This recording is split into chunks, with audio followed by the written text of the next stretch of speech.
أعوذ بالله من الشيطان الرجيم. بسم الله الرحمن الرحيم.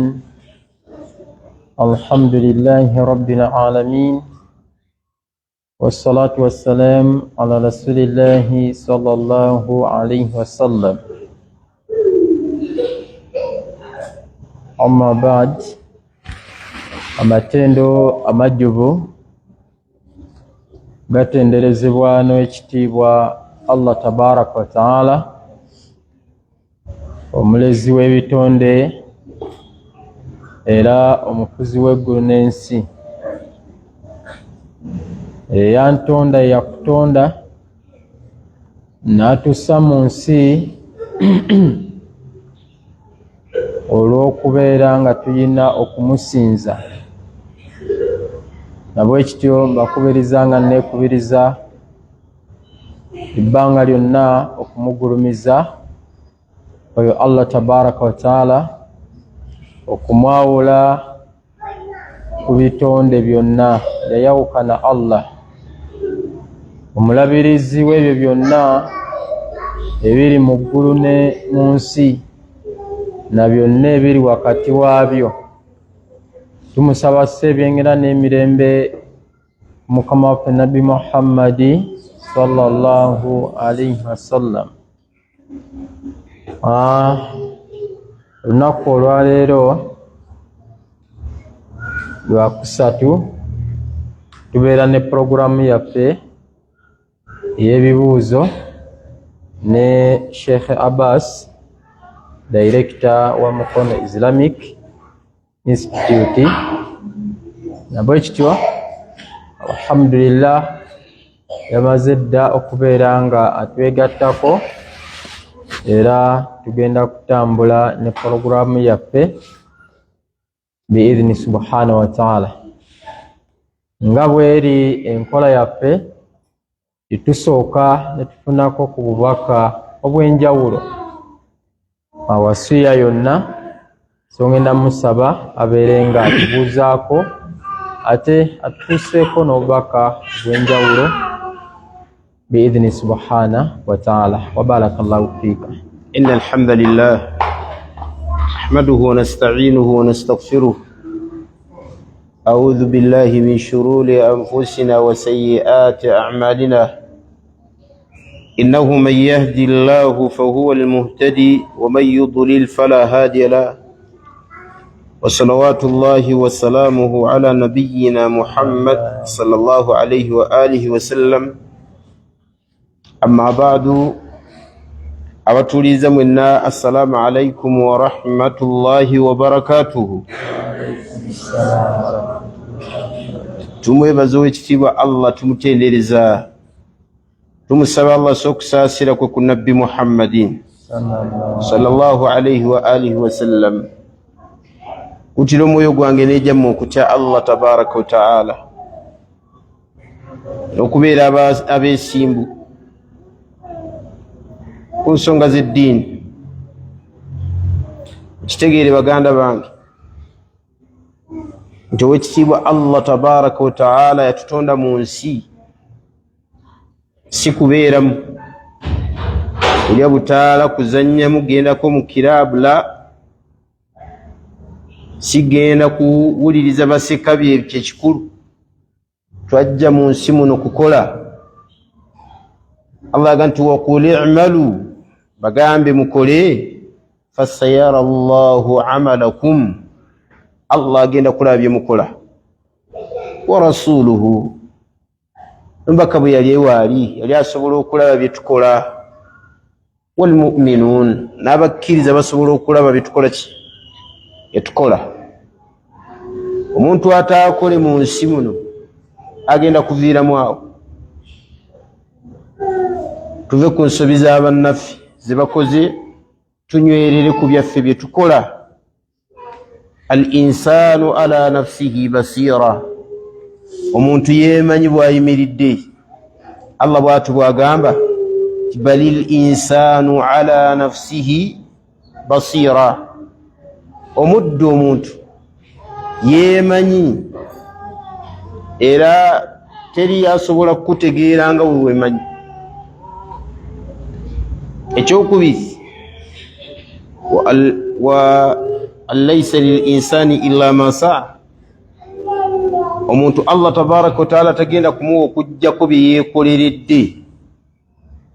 Wa anna sa'yahu sawfa yura, byokoze byennyini byogenda okulaba mu maaso ga Allah. Thumma yujzaahu aljazaa alawfa fa in kana khayran fa khayr wa in kana sharran fa shar. Oluvannyuma Allah tabaraka wa taala agenda kukuwa empeera enzijuvu. Oba wakola birungi, empeera nga nzijuvu ey'ebirungi. Wa in kana sharran fa shar, bw'obanga wakola bubi Allah agenda kukusasula bibi. Era Allah yeeyama mu Qur'ani ekitiibwa agati walillahi ma fi samawati wa ma fi l-ardi. Owekitiibwa Allah tabaraka wa taala amagulu omusanvu n'ensi omusanvu byonna bibye Allah. Dalilu ala anna al-insan laysa lahu shay, ekitegeeza nti omuntu toyina koyina, siina kennina. Yagamba owekitiibwa Allah tabaraka wa taala walillahi ma fi samawati wa ma fi l-ardi liyajziya alladhina asaa'u bima amilu. Owekitiibwa Allah tabaraka wa taala agenda kugabirira, agenda kusasula empeera y'abo abakola ebikyamu okusinziira ku bye bakola. Wayajziya alladhina ahsanu bilhusna, n'abalongoosa Allah agenda kubawa empeera y'ejjana. Katulina okusala amagezi okulongoosa. Bw'obeera mu nsi muno longoosa, kola ebigwanidde okukolebwa, weekitiibwa obwongo bw'olina. Abantu Allah agenda kutubonereza okusinziira ku ntegeera zaffe. Afala taqilun, bw'oli tolina magezi ga nti ngenda na kibinja kino nga bino tusobola bisengejja, lwaki togenda n'oyiga? Kuba abantu bangi nnyo bagaana okutuula wansi okusoma eddiini. Ekizibu kyabwe mu kugaana okusoma eddiini olw'okubanga waliwo ekibinja ekitabifaako era nga bajajinga okusinziira ku ki. Ne Allah agenda kuvunaana abantu obutafaayo kusoma ddiini ya Allah tabaraka wa taala. Omukuwa wali bwe yayogera ekigambo katusembyeyo nakyo, ega nti i'lam, kitegeere rahimakallah, Allah akusaasire, annahu yajibu alayna ta'allum arba' masail, kyateeka gy'oli gyendi n'abasigadde okuyiga ebintu bino ebina. Yagamba ekisookera ddala al-ilmu, okumanya. Muli musiraamu gyali yonna bino wammanga yali badde abitegi, naye ng'ekisooka kwe kubeera nga amanya. Ohuwa ma'rifatullah, byoteekeddwa okumanya kwe kufaayo oyigeko Allah. Wa ma'rifatu nabiyihi, ekyokubiri okufaayo okuyiga ku nabbi wa Allah. Ekyokusatu wa ma'rifatu diini l-islaami bil adilla, okufaayo okuyiga ku ddiini ey'obusiraamu n'obujulizi. Athaniya al-amalu bihi, bw'omala okuyiga kubikolerako. Athalitha ad-da'watu ilayhi, bw'omala okubikolerako gwe ng'omala okwekakasa nti osobola okukolerako ebyo by'oyize, ad-da'watu ilayhi, koola abantu abalala nabo babeere nga babiyiga era n'okubiteeka mu nkola. Arrabia, ekyokuna as-sabru ala al-adha fihi, as-sabru ala al-adha fihi, okufaayo okubeera ng'ogumiikiriza ebizibu bye tufuna mu da'wa, bye tufuna mu ddiini. Buli muntu agumiikiriza ku ddiini alina okufuna ebizibu. Allah yabituusa ku baatusookawo, n'abituusa ne ku basembayo. wabula tumusaba Allah wabanga atutuusiza ku bizibu ebifaanana bwe bityo atuwe bye tusobola okugumiikiriza. Qaala al-imaamu Shaafi'i, imaamu Shaafi'i yagamba Allahumma ya latifu as'aluka al-lutfa fima jarrat bihi al-maqadir. Ay Allah, nkwata mpola, nkusaba onkwate mpola mu ebyo bye wangerera okuntuusaako. Tusaba Allah tukwate mpola mu ebyo Allah tabaraka wa taala bye tugirira ng'abaddu abatonde. So barakallahu fikum, jazakumullahu khair. Wa fika barakallah wa jazakallahu khaira. Tusaba ekitiibwa Allah tabaraka wa taala atugase n'obubaka bwe tusoose okufuna okuva eri Sheikh. Barakallahu fika.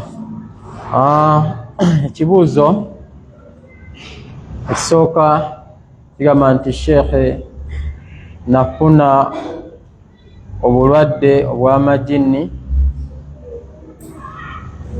naye waliwo gye bandagirira liseeka asomera amajini, asoma edduwa biizinillah, ebintu ebyo ne bikuvaako. Naye bwe natuukayo nagenda olaba nga seeka ebintu byaŋŋamba ndaba nga byawukana n'ebyobusiraamu. Kuba yaŋŋamba okugyamu engoye mbeereko wenziteeka, abeereko lukuya gwanjiira. Sheikh nakiwakanya nga ndaba kikontana n'amateeka g'obusiraamu. Naye mbuuza nti Sheikh, nze namulwa ntya mu kugenda ew'omusajja oyo omusomi w'edduwa? Aqulu billahi tawfiq. Ensonga ezikwatagana ne shayatini okulumba abantu oba amajini ebimu ku birwadde bye tulina mu umma, nga shayatini zisumbuwa abantu. Era ekitiibwa Allah tabaraka wa taala bw'oba otunuulidde mu Qur'an yatulaga nti kisobokera ddala shayatini okubeera nga ziyingirira abantu ne bubeera bulumbaganyi. Qala Allahu ta'ala الذين يأكلون الربا لا يقومون إلا كما يقوم الذي يتخبطه الشيطان من المس ذلك بأنهم قالوا إنما البيع مثل الربا وأحل الله البيع وحرم الربا. الله يقول تعالى الربا لا يقومون إلا كما يقوم الذي يتخبطه الشيطان من المس. قيامة bagenda kuyimirira okujjako nga omuntu akubiddwa sitaani oba ayingiddemu amajini gakuba. Ne wabeerawo obujulizi obulaga nti omuntu sitaani zisobola omuyingira era zisobola okuba nga zimukozesa bye zimukozesa. Yatakhabbatuhu shaytaanu min almas. Akati n'obujulizi obulala obulaga nti shaytaani zisobola okulumba abantu. Obula omuntu waba alumbidde shaytaani, enkola y'aba ahli sunna wal jamaa eyigiriza nnyo omuntu oyo ye kennyini yejjanjabe okujjako nga tulabye teyeesobola, ne bw'abeeramu akategeera tumuyigirize ngeri ki gye yejjanjabamu. Era nabbi waffe Muhammad alayhi salatu wassalaam yatulaga butya bwe twejjanjabamu okuva ku shayatini n'ebirwadde ebirala ng'ebyobusagwa. Mu byo suratu al-Fatiha. Al-Fatiha aqallu shay'in, ekintu ekisembayo eri omusiraamu kubanga akimanyi suratu al-Fatiha. Abamu bawalimu bakivuuna ne bagamba nti ekigambo nabbi kyaga nti thumma qara' ma tayassara laka min al-Qur'an. Riwaya yaga nti thumma qara' surata al-Fatiha ma tayassara laka min al-Qur'an. Ekyanguyira nga buli musiraamu kyayanguyirwa ennyo suratu al-Fatiha. Giddiŋŋane, gyesomerere, gatta ebibatu, baamu n'obuntu tubwofuwafuwamu bwofujjafujjamu olusulusu someramu alfatiha weesiimu bwekitiibwa Allah tabaraka wa taala ajja kukutaasa shayatin. Ifo kyokugenda eri abalaguzi, ifo kyokugenda ewa abalaguzi batukozesa bingi. Teriyo Allah tabaraka wa taala weyagambira bujjanjabi bwakuswaza muntu kumujja mu ngoyi nga muyira amazzi. Enkola y'abalaguzi abashiriku, fe abasiraamu abatuufu tetukkiriza kujja mu siraamu yenna ngoyi, rajulan kanan au imraa, musajja oba muki oba mukyala. Ensonga ey'okubiri y'ensonga ekwatagana n'omuntu atasobola kwesomerera. Nabbi sallallahu alaihi wasallam yatugamba okumuyamba. Yagamba nabbi waffe Muhammad alayhi salatu wassalam, man istata'a an yanfa akhahu falyaf'al. Yenna asobola okuyamba munno b'okugasa munne mu ebyo by'atasobola ng'okumusomerera n'ebirala, falyaf'al, akikole. Kati olaba munno nga shayatini zimulumbi nga bambi byo tabiina, muyigirize waba asobola okuyiga. Bw'aba tasobodde kuyiga, at least muyambeko asobola okubeera ng'omusomerera ky'oba osobodde. Ama eky'omuntu okwesomerera, okumusomerera nga yeyeesabira rukuya, bangi bawali mubaganda wa bujulizi bwe tulina nti shay'un makruhu fi ddiin, okwesabira bansomerera ka rukuya baga nti kintu ekitamwa muki mu ddiini. Wallahu ta'ala a'lam. Barakallahu fika wa jazakallahu khaira. Ekibuzo ekiddako kigamba nti Sheikh, nsaba kumpa ku magezi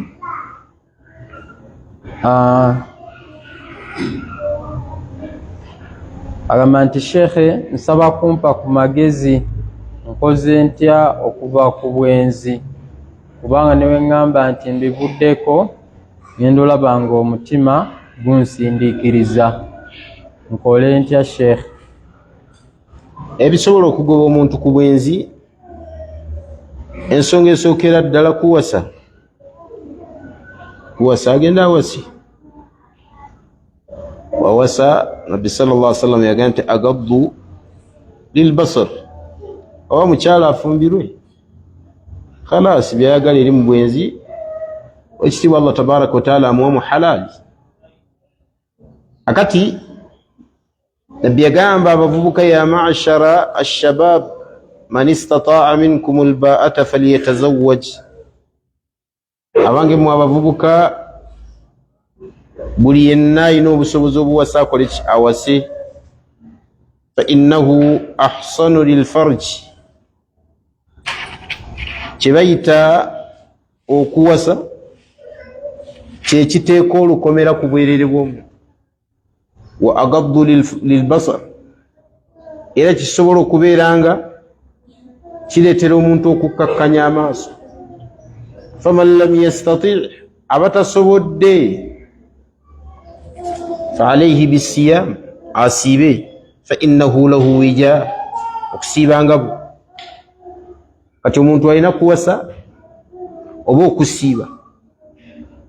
Ensonga ey'okubiri, istishaaru azamata rabb alladhi harrama zina.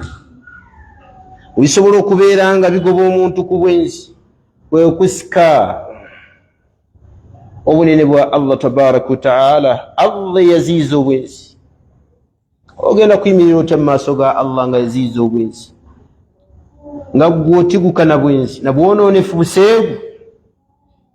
Ekitiibwa Allah agamba mu Qur'an, wala taqrabu zina innahu kana fahisha wa saa sabila, temusembereranga obwenzi kubanga obwenzi fahisha buseegu, wa saa sabila kubo bbi. Allah yagaana. Kati oyo yagaana obwenzi okusika obunene bwe n'engeri gy'abonerezaamu abenzi, yagamba Allah, inna batasha rabbika la shadide innahu huwa yubdi'u wa yu'ide wa huwa al-ghafuru al-wadud ذو العرش المجيد الله تبارك وتعالى الله bwagamba kukwata ku muntu olukwata ku lwa Allah la shadid lwamaanyi innahu huwa yubdi'u wa yu'id Allah yatutandika era ajja tuzzaawo Allah kati sika obunene bwa Allah ngeri kijakukuttemu terogamba abantu nti Allah tamanyi trailer ng'ekutta omuntu ne mwasayasa tusaba Allah atukuume tutaase ebibye ebiri mu bidduka ebi Allah tamanyi muntu gwe bakutte ne basalaasala obulere inna batasha rabbika la shadid Allah nga yakutte ku muntu olukwata lwamukwatako lunene era yatugamba mu Qur'an agati wa ila Allahi almasir munnegendereze ye Allah ewange Allah gye mugenda okudda kati omuntu alina okwegendereza ennyo Allah tabaraka wa ta'ala wayuhadhirukum Allahu nafsa wegendereze Allah ng'ogenda okukoleza mbiri obwenzi oba otandika obwenzi wegendereze Allah jukira olunaku lw'ogenda okuyimirira mu maaso ga Allah nga bakuleetedde mu layini y'abenzi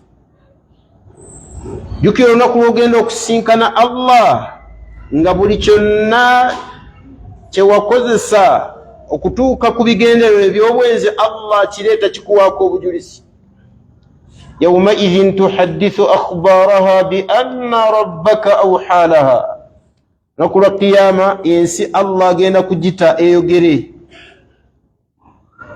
ewa obujulizi lwaki bi anna rabbaka awha laha owekitibwa Allah tabaraka wa ta'ala ajja kuba amaze ogiga nti yogera jukira olunaku amagulu n'emigere Allah bwagenda okukwata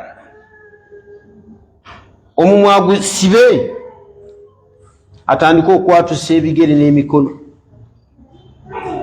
yawma nakhtimu ala afwahihim wa tukallimna aydihim wa tashhadu arjuluhum bima kanu yaksibun waliwo olunaku Allah tabaraka wa ta'ala lwagenda okuggala emimwa emikono gyogere gye gyakolanga buseego obwo bwezi wa tashhadu arjuluhum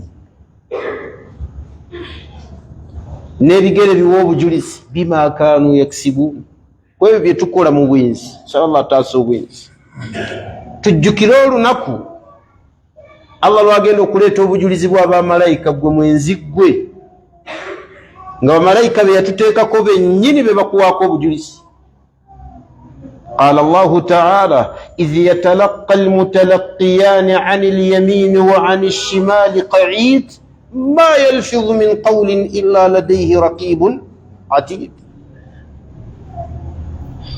يقام بوتتبع الله بس إن كان أبونونف omuwala avuddeeno n'omulenzi avudde bwega tugenda kusinkana mu loogi oba tugenda kusinkana mu garden idh yatalaqqa almutalaqiyani basinkana ababiri nebabeerako ne bwe batudde qa'id ma yalfidhu min qawlin teri kigambo kye bafulumya illa ladayhi raqibun atid okujjako nga bamalayika bawandiika tolina kyobakweka inna alaykum lahafidhin Allah yabateekako abamalayika abawandiisi kiraman bahonalemu babitiibwa tebalya nguzi katibin yaktubun buli kyokola kyonna bagenda bakiwandika kati omwenzi kali bwenzi jjukira olunaku lw'ogenda okusinkana Allah nga bamalayika bakuwaako obujulizi ekisembayo oba ekidirira ekisembayo bisobola okujja omuntu ku bwenzi ye mwenzi okujjukira nti bayendera ku bawala baabwe nabo balina bawala naye alina abawala basobola okuzaala naawe ozaala okujjukira nti boyendera ku bassenga baabwe nabo balina naawe olina abakuyita ssenga tewajja mu nsi bw'omu kwe kujjukira bw'oyendera ku bamaama baabwe naawe oyina maama wo era bamwenda kuwulira ennaku. Ekyo nakyo kisobola otuyambako nga nabbi weeyita sahaba yali ayagala bamutte okwenda nagati olaba bwe bakikola ku maama wo tisaagala, olaba bwe bakikola ku muwala wo ntisaagala, olaba bwe bakikola ku kisenga wo ntisaagala, olaba bwe bakikola ku mwannyoko ntisaagala. Namugati nabali aba booyendera ku bantu balina bannyina abo, balina basenga abaabwe, balina bamaama baabwe nga bw'owulira toyagala nabali tebaagala. Idhan ikhwanuna ekigambo ekikwatagana obuseegu bw'obwensi saba Allah tutaase. Barakallahu fi wafiika barakallahu wa jazakallahu khaira. Tusaba ekitiibwa Allah tabaraka wa taala atutaase ya rabbi, atuseeko obukuumi bwe. Ekibuuzo ekiddako tuyamba nti sheekhe, singa mbaako omukyala gwenjogereza osobola omwogerereza mu muzikiti? Singa mbeerako negwenjagala okwogereza mwogereza muzikiti, la maana teriyo kigaana kwogereza muzikiti, naye ekyalibadde ekirungi kwe kugenda omuntu bw'afuna olukusa oba bw'alaba omukyala yenna oba omukyala n'alaba omusajja, amateeka g'eddiini gaamuwa olukusa okumulabako. Bw'abanga alina nniya yakuwasa gaamuwa olukusa, nabbi yatuwa olukusa okumukolako. Olw'ekigambo ky'ekitiibwa nabbi waffe Muhammad sallallahu alaihi wasallam, anadarta ilaiha, wamulabyeko. Navuga ati unzuru ilaiha, genda omukole ki? Omulabeko. Akati bw'omulabako ekiddirira genda okole khitiba ewa kitaawe oba eri oyo amuyinako obuvunaanyizibwa. Omwogereze oga nti olaba otya omuwala waffe mbadde nno obwetaavu gy'ali. Ekyo kimanyikiddwa, omusinkana n'akubuulira gy'abeera. Omala n'oyogera ne kitaawe, eyo sunna entuufu. Oba omusanze mu muzikiti oba omusanze ewa, ezo zonna nsonga za busiraamu. Barakallahu fiikum, jazakumullahu khair. Wafiika barakallah. Sheekho naabuuza ayagala kumubuulira ku dduwa ki gye tusoma mu takibiira ey'okuna mu swala y'omufu. Dduwa ki gye tusoma mu takibiira ey'okuna mu swala y'omufu? Swala y'omufu edduwa ziwerako ze tusoma. Mu takibiira ekola ki? Esembayo. Mu zo mulimu edduwa egamba abawalimu gye beegattako, Allahumma la tuharrimna ajraha oba ajrahu wala tuftinna ba'dahu. Eyo abawalimu bangi mu bajumuhurul ulama balaba nti eyo gye tukola ki. Abalala mu bawalimu balaba nti omuntu yeesabira osabawo edduwa yonna. Era Sheikh waffe Ibn Uthaymin kitabo kye kibayita Al-Fatwa oba Fatawa Sheikh Ibn Uthaymin fi arkani al-Islam, bwe yatuuka ku salatul janaiz yagamba nti yalibadde edduwa eri appropriate y'omuntu okusabirawo ekigamba nti rabbana atina fi dunya hasana wa fil akhirati hasana wa qina adhaban nar. Kubanga riwaya ezisinga obungi ziraga nti edduwa eno ega nti Allahumma la tuharrimna ajrahu wala tuftinna ba'dahu, eyeraga nti tugisomera ku dduwa eri ega nti Allahumma ighfir li hayyina wa mayyitina, yesemberayo bwate ekigambo ekisembayo ku dduwa eri. So eno edduwa ega nti rabbana atina fi dunya hasana eba ebuna omuntu yalisomedde oba okwesabira kyaba yesabidde kyonna mu byabalabye mu Allah obutabakema Allah tabaraka wa taala naye okumwanguyiriza olugendo lwakola ki lwagendamu. Naye nange nsigala ngamba nti dduwa eyo esobola okubona ega nti rabbana atina fi dunya hasana وفي الآخرة حسنة وقنا عذاب النار. بارك الله فيك. وفيك بارك الله. الشيخ nsaba kunnambuliramuko ku sunani rawatib zisaalibwa zitya era ku lunaku lw'ejjuma bwe mba njagadde ozisaala zisaala ntya?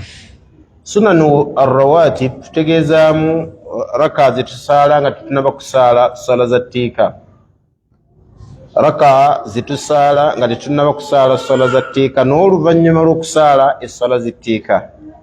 Annabi sallallahu alaihi wasallam yatulaga nti man salla 12 raka'a, omuntu asaala raka mmeka 12 buli lunaku, bana Allahu lahu baitan fil janna, Allah muzimbira ejjana muki mujjana, Allah muzimbira ennyumba mujjana. Akati raka ize 12 bangi bawalimu bazibala bwe bati ne baga nti rak'atayn wa rak'atani qabla subh, raka 2 nga tetunnasaala ki subh, wa rak'atani qabla adh-dhuhri, bi raka 2 nga tetunnasaala adh-dhuhri. Riwaya endala nti 4 rak'ati qabla adh-dhuhri, tetunnasaala adh-dhuhri tusaala mmeka nya, wa rak'atani ba'da adh-dhuhri, zino nya nga tunnasaala adh-dhuhri n'oyongerako endala nya nga adh-dhuhri ekoze eki ewedde. Ye rawatib nabbi yazikwatako ne tubeerayo ne rak'atani ba'da al-maghribi, ne raka 2 nga maghribi ekoze eki ewedde, ne rak'atani ba'da al-isha, ne raka 2 nga isha ekoze eki ewedde. Kati ezo raka 12 omuntu azikwatako Allah muzimbira ennyumba mujjana. Olw'ejjuma tukikola tutya? Olw'ejjuma tusaala ezo zonna okujjako ku jjuma. Bangi mbawali mbalaba nga layisa fil jum'ati qabliya wala ba'diya, ku jjuma tekuliko qabliya yadde ki, wabula kigambibwa nti nabbi we yamalanga ejjuma nga addayo ewuwe ng'asaalayo raka mmeka 2 naye nga teziri mu rawatib. Waliwo hadithi yalaga nti salla rasulullah sallallahu alaihi wasallam 4 qabla al-jum'a wa 4 ba'da al-jum'a, yasaala nnya nga jjuma tennatuuka nga nasaala nnya nga ejjuma ekoze eki ewedde. Walakin al-hadith a'allahu al-imam al-hakim, hadithi abawali mbagikubamu ebituli nga balaga nti kinnafu. Wallahu ta'ala alam. Ejjuma yo teriyo qabliya, baadiya bw'oba omaze okusaala ejjuma ddayo ewuwo saalayo raka mmeka 2. Wallahu ta'ala alam. Barakallahu fika. Sheikh, ogambye nga tumaze dhuhuri waliwo nnya, tumala dhuhuri tusaala 2, wabula tuba tetunnasaala dhuhuri tusaala 2, tusaala nnya. Amakulu oba tunnasaala dhuhuri osaala 2 n'otuula salaam n'oddamu n'osaala 2, zezo raka nnya.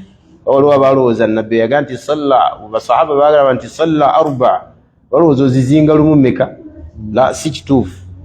Tebategeeza salla 4, amakulu yasaala 2 wasallama n'atuula salaam, thumma salla 2 n'asaala 2 wasallam n'atuula ki salaam. Wallahu ta'ala.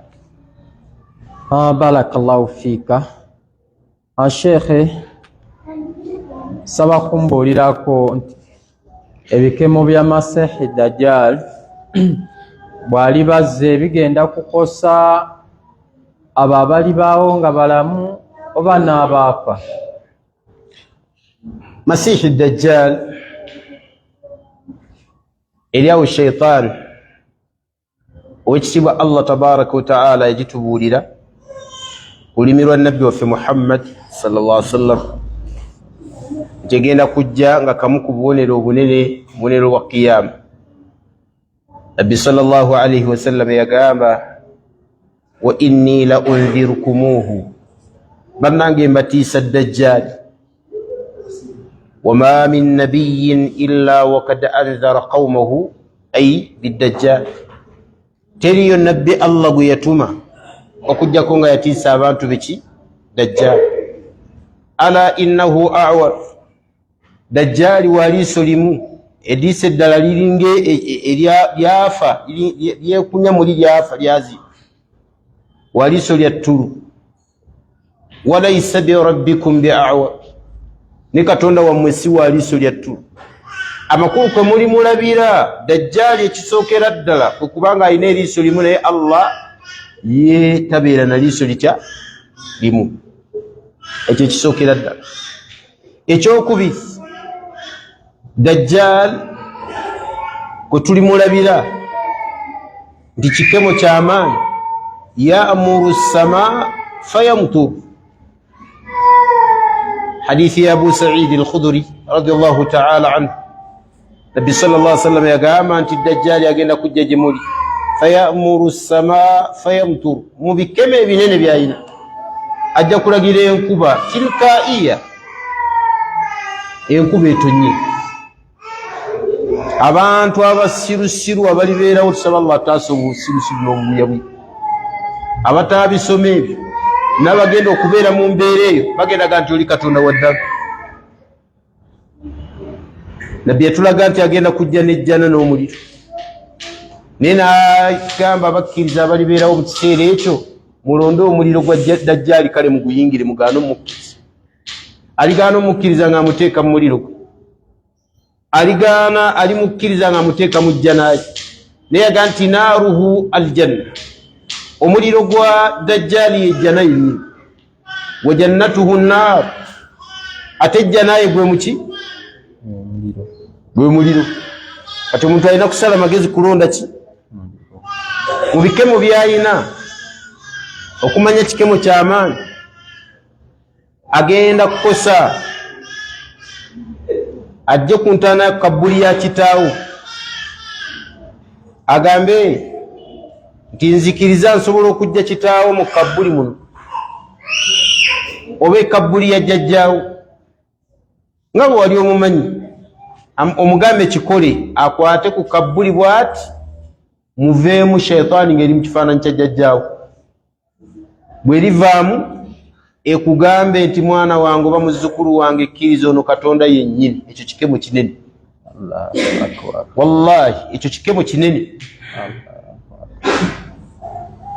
bwe limala okwogera ekyo bangi mu bayudaaya n'abakatuliki abaagala ebyamagero abo balokole bajja kumukkiriza nnyo omusajja alina ebyamagero yajjayo ne jjajja n'ayogerako nange naye shaitaani yegenda okuvaayo nenge efaanana jjajjaawo ono katonda yennyininyini gyokulaba nga abantu bamukkiriza olwekyo kikemo kinene ega nti abayudaaya bajja mukkiriza bangi abakatuliki bajja mukkiriza oba abakrisitu bangi n'abakyala mu umma yaffe eno bagenda mukkiriza nnyo kuba abakyala babyagala nnyo abamu illa man rahim kujjako Allah gw'abasaasi baagala nnyo ebintu ebyo by'okubuukira byamagero omusajja n'awuniikirira akati oyo dajjaali abafu agenda kukosa abalamu n'abafu la abali babafudde khalaasi nefe abalamu fe abali baawo nga balamu mu kiseera kye abo bagenda okukosa wallahu ta'ala ala Allah akbar tusaba ekitiibwa Allah tabaraka wa taala atutaasa ebikemo bye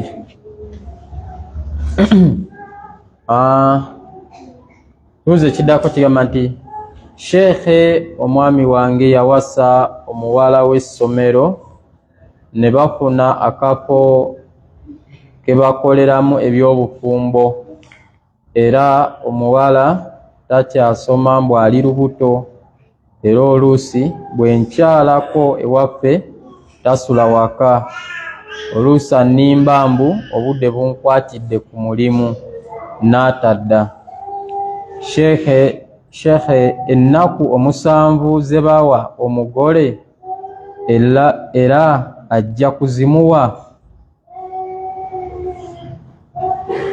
wabanga akola bwenzi buseegu tumugamba nti ave ku bwenzi obuseegu olw'ensonga nti Allah yagaana obwenzi n'obuseegu abeere ku mwana wa ssomero oba si mwana wa ssomero Allah yagaana era ebyennaku 7 bye bamwogerako tebikola ku benzi. Musango gw'obwenzi gye gimu ku misango Allah gy'asasula abantu nga bali mu duniya, gye gimu ku misango Allah gy'atusasulira wano ku duniya. Olaba nga akikoze ku muntu byakusaaga, Allah n'akireeta ku muwalawo, n'akireeta ku mwannyoko, oba sina kindi n'akuwa ekibonezo ky'abaalabye Allah oba obuseegu bw'olina. Ekyennaku ennyo tugenda okutuuka okubonerezebwa nga tukyajjukira guzambi gw'okoze. Allah akusiisa ennaku 10, ennaku 3 ne babyerabira n'obyerabira, n'akutwaliriza emyezi, n'agenda akuleetera alam tara kaifa faala rabbuka bi ashabil fiil. Allah n'akuleetera ekibonerezo nga kinene kizibu nga weerabidde. So tusaba Allah tabaraka wa taala aleme tubonereza ne bakola ab'omwenefu mufi, naye twewalire ddala obuseegu obw'obwenzi bwa bulabi. Amma bw'abanga yamuwa amateeka, era amateeka g'eddiini go tegaawula. Bw'aba yamuwa mu mateeka agenda era ennaku 7, sunna bwetyo bweri. Wallahu taala. Sheikhe, kiramula kitya ekyokusiiga cutex ku njala omukyalo omusiraamu? Sheikhe, nsaba kumpa bulamukko. Abakyala b'abasiraamu mwewale cutex, mwewale. Abawalimu baffe bayogerera bubi cutex. Ekisookera ddala bagamba cutex oyo yamna'u dukhula almaa fi al-adhafir, aziyiza okuyingira kw'amazzi mu njala, era oyinza okufuna wuzu nga ya bitundu. Ekyokubiri, cutex oyo bagamba nti akolebwa mu bukyafu, mu masavu g'embizi. Ate amasafu g'embizi mubeera bukyafu. Wekitiibwa Allah bwe yali ayogera ku mbizi yagiyita rijis, bukyafu bi. Kati okuddira obukyafu ennagisi n'ogyesiiga kya bulabe. Kyekimu ne lipstick baatulaga emabega awo abamukola nga baddiraga bizzi gennyini ge bagenda batetenkanya okukakkana nga bakolamu lipstick w'abakyala. Nino olaba omukyala nga make-up oyo amunyumira, oluusi ne beekomba n'okwekomba emimwa, naye nga yeekomba mbizi.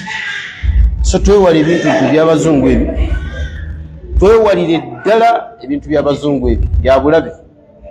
Batutega tomala galya buli kyoba osanze. Kabeera oyo gundi simanyi kimbo. Leero twajjiddwa abantu bw'alengerako ekintu, abantu abamu tebafaayo naddala ba halaali. Tusaba Allah tabaraka wa taala ekintu ekyo kimale kukebererwa ddala. Simanyi prestige, simanyi kimbo, temumala galyalya kusiiga bintu ku migaati bye mutamanyi, mumale kubyetegereza ddala babyekenneenya. Naye bujja kumaliriza nga abantu balidde embizi, abantu bajja kumaliriza nga balidde byebatateekeddwa kukola ki. Muntu kubutuka tamanyi, kumbe byalidde tabikola ki. Bingi nnyo bye batuliisa, naye omuntu weekomako bwekomi n'otavulubana buli kyoba okoze ki. So tukubiriza abakyala abasiraamu mwewale cutex. Abakyala abasiraamu mwewale lipstick oyo, okujjako nga mmaze ekkakasa nti ayitidde mu makubo amatuufu. Amma bye tulabako mu nsangi zino bitukuba ekikwe n'ensisi, ate nga bambi abasiraamu bye balwanira. Wallahu taala alam. Barakallahu fika. Sheikhe, ndi mukyala namba 2. Mukulu wange yanjagala nnyo era akyanjagala. Sheikhe, nali neesunze nange okwagala namba 3, naye Sheikhe omwami wange yawasa mukwano gwaffe nnyo. Sheikhe, tuwe ku magezi kuba tetwagala na kumutunulako. Sheikhe tulina obulumi bungi.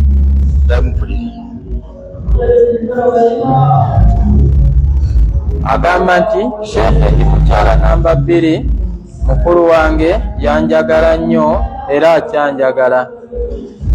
Sheikhe nali neesunze nange okwagala namba 3, naye Sheikhe omwami wange yawasa mukwano gwaffe ennyo. Sheikhe tuwe ku magezi kubanga tetwagala na kumutunulako. Sheikhe tulina obulumi bungi. Qala Rasulullah sallallahu alaihi wasallam, yagamba mbaka wani wa Allah sallallahu alaihi wasallam, la yu'minu ahadukum hatta yuhibba li akhihi ma yuhibbu li nafsihi. Tasobola kubeera mukkiriza omu mummwe okujjako nga ayagaliza muganda we omusiraamu. Ekyo kyakola ki? Kyayagaliza. Allah waakusaasira n'ofunayo mukwano gwate nga bawo gwawasizza. Nze mba ntegeeramu nti ate mwagalize naawe kyokola ki? Kiweeyagaliza. Oni Naggalama waliwo abakyala Allah abasiime. Omu yamiirawo Naggalama naye kukyanga tukyasoma, kuva nga tukyasoma yafuna mujja we, bwamufuna batambula bonna mu ddalasa wonna. Naye lumu nayogerako naye nanga nti yansomera hadithi eyo, nanga nti wekitiibwa nabbi waffe Muhammad sallallahu alaihi wasallam yagamba, la yu'minu ahadukum hatta yuhibba li akhihi ma yuhibbu li nafsihi. Tasobola kubeera mukkiriza omu mummwe okutuusa nga yagaliza muganda we omusiraamu. Kyawulira kyakola ki? Nagati ono muganda wange musiraamu, bba wange gwe yaleeta, nange kamwagalize ekirungi kyenkola ki? Nambuuza nze jjana ya Allah ngenda kuki? Omukyalo oyo Allah amusiime. Bakyala abo Allah abasiime. Era basanga ku ddalasa bagenda bonna, bwe bajjanga okusoma nga tubasomesa bonna. Kati enkola efaanana bwetyo eby'edduniya byakuleka. Toteekawo mbeera yonna egenda kuteekawo bukyayi lwa musajja. Omusajja kitonde ekigenda okukeera ku makya kikole ki? Kiveewo. Naye oba oluganda lw'obusiraamu lwolusigalawo. Bakyala mmwe mutye Allah tabaraka wa ta'ala. Ku basajja abo bavaawo era Allah tabaraka wa ta'ala n'aleeta abalala nga nammwe mugenda okuvaawo. Naye omusajja akuleetera embeera ey'okukyawa mukwano gwo muganda wo musiraamu ebbanga lyonna ti musajja. Ekitonde mu bitonde bya Allah tabaraka wa ta'ala. So mwekube mu mutima musobole okubeera nga ekintu ekyo mukitunulamu. Allah ajja kubawa obulungi. Barakallahu fi wafiika barakallah. Insha Allah tetugenda kusukkawo kusaba wekitiibwa Allah tabaraka wa ta'ala abeere nga tugasa n'ebigambo ebyo bye tujjukanyiza olwaleero. Fenna akadde ke tuwaddeyo abali mu kifo kino na bonna abali ku Rawda Islam Media, tusaba ekitiibwa Allah tabaraka wa ta'ala akadde ako abeere nga atuwa empeera esinga okubeera ennungi fi dunya wal akhirah. Wa barakallahu fikum wa jazakumullahu khaira. Assalamu alaikum wa rahmatullahi wa barakatuh.